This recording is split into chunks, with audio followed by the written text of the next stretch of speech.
صحابہ دل کا مسئلہ ہے، کوئی دل میں گرجتے ہیں۔ مشہور واقعہ ہے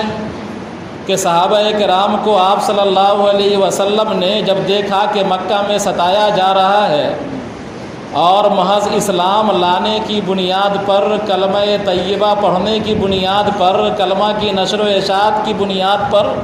کسی کو پیٹا جا رہا ہے، کسی کو گھسیٹا جا رہا ہے، کسی کے انگاروں پر لٹایا جا رہا ہے،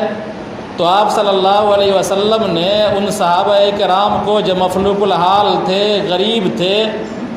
ان کو حکم دیا کہ تم لوگ ہجرت کر جاؤ، مکہ چھوڑ کر کے چلے جاؤ۔ صحابہ کرام رضوان اللہ علیہم اجمعین نے اللہ کے رسول صلی اللہ علیہ وسلم کے اس حکم کی تعمیل کے لیے آپ نے کہا ہے کہ ہجرت کر جاؤ، اور صحابہ کرام نے گرہ باندھ لیا کہ ہم کو عمل کرنا ہے، اپنا گھر بار چھوڑ کر کے نکل جانا ہے،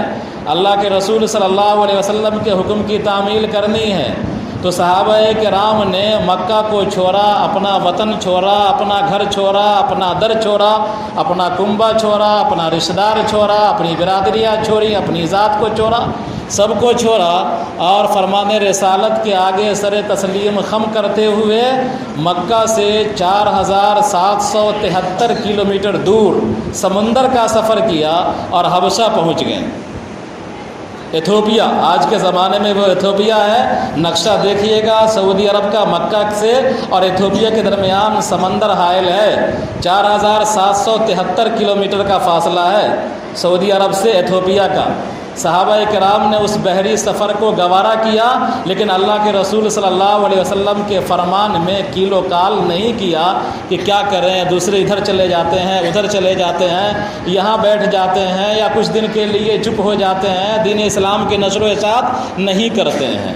تو یہ صحابہ کرام نے قربانی دی ہیں، تو ہمارے لیے وہ آئیڈیل بنے ہیں، نمونہ بنے ہیں کہ فرمان رسالت نے فرما دیا کہ اگر ایک صحابی کی اقتداء کر لو گے تو تم راہ یاب ہو جاؤ گے۔